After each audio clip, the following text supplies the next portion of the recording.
Franja de Gaza, un laberinto subterráneo esconde a los líderes de Hamás y a los rehenes israelíes. El ejército israelí ha rescatado a un rehén en un túnel, pero ¿cómo pueden erradicar la vasta red de túneles que da cobijo a los militantes? En este video, exploraremos el desafío que Israel enfrenta en su lucha contra Hamás. El rescate por parte del ejército israelí de un rehén en un túnel subterráneo de la Franja de Gaza puso de relieve el martes uno de los más grandes impedimentos que quedan contra el objetivo del primer ministro Benjamín Netanyahu de erradicar Hamás, la vasta y complicada red subterránea del enclave, que da cobijo a muchos de los líderes que aún quedan del grupo militante. El ejército israelí informó el martes que había rescatado a Farhan al-Abi, miembro de la minoría árabe beduina de Israel que fue secuestrado el 7 de octubre en un túnel subterráneo de Hamás en el sur de Gaza. Según dos altos mandos que comentaron bajo condición de anonimato por no estar autorizados a hablar con los periodistas, las fuerzas israelíes parecen haber encontrado a al-Abi por casualidad mientras peinaban una red de túneles en busca de combatientes de Hamás. Era la segunda vez en 2 semanas que la red de túneles de Hamás ocupaba un lugar destacado en los informes de Israel sobre las actividades de recuperación de rehenes, lo que arroja algo de luz sobre un aspecto de la guerra que en su mayor parte pasa desapercibido y que preocupa mucho a los militares y funcionarios del país. La semana pasada, los soldados israelíes dijeron que habían recuperado los cadáveres de 6 rehenes ocultos tras un revestimiento de hormigón en una ruta subterránea conectada a un pozo de túnel de 10 metros de profundidad. Estos descubrimientos subterráneos tras casi 11 meses de guerra demuestran lo complicada y extensa que ha resultado la red de túneles de Hamás, según expertos. Algunos de los túneles tienen cientos de kilómetros de longitud, señalan funcionarios israelíes, de Hamás y estadounidenses. Los túneles son enormes, dijo Dan Bamen, investigador del programa de guerra, amenazas irregulares y terrorismo del Centro de Estudios Estratégicos e Internacionales de Washington. Añadió que la guerra en Gaza ha revelado 2 sorpresas sobre el sistema subterráneo que construyó Hamás: hay más túneles y son más serpenteantes de lo que se creía. Según Bamen, los túneles son de múltiples usos para Hamás. El grupo no solo puede ocultar en ellos a sus líderes y rehenes, sino que capturar los túneles, donde las fuerzas israelíes son mucho más vulnerables y tienen que moverse muy lentamente, es mucho más difícil que tomar un edificio en la superficie.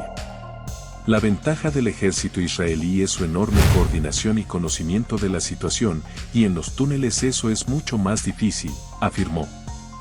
Intentar destruir el sistema subterráneo desde arriba también es problemático, explicó Bamen, porque se necesitan grandes bombas que causan muchos daños y pueden poner en peligro la vida de los rehenes escondidos en los túneles. Planteó que a muchos de los rehenes vivos restantes quizá los retienen bajo tierra, tal vez junto a dirigentes de Hamás, dado que son un activo muy valioso y una de las principales fichas de negociación de Hamás.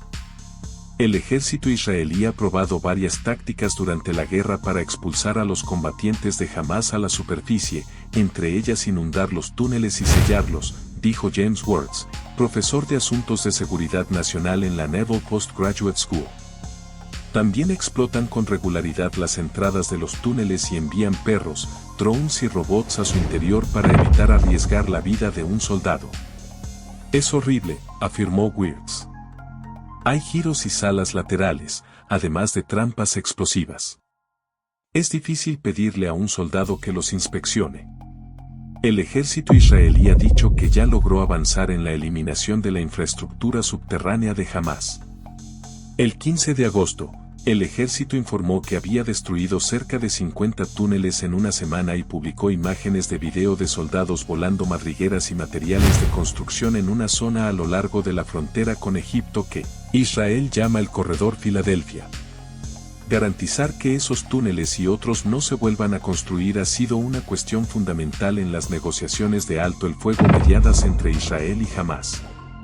Netanyahu ha dicho que quiere que algunos soldados israelíes sigan patrullando el corredor Filadelfia para impedir que Hamás se rearme tras la guerra o reconstruya túneles hacia Egipto.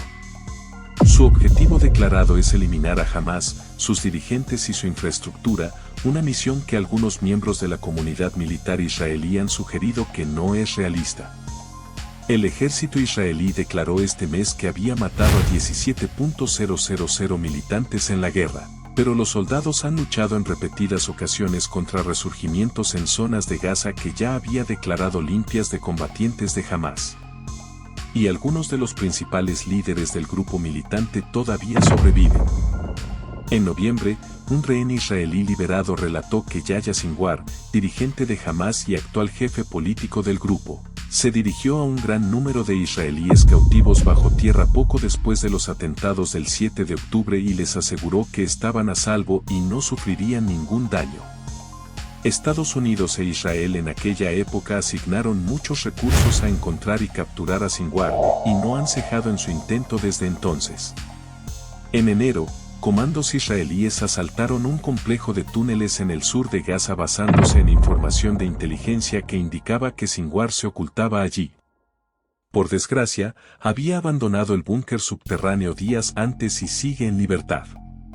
La red subterránea de Hamás es un desafío formidable para Israel, pero no es imposible de superar. Con tácticas innovadoras y una estrategia efectiva, Israel puede neutralizar la amenaza que representa Hamás. Pero, ¿a qué costo? La guerra en Gaza ha demostrado que la lucha contra el terrorismo es compleja y peligrosa.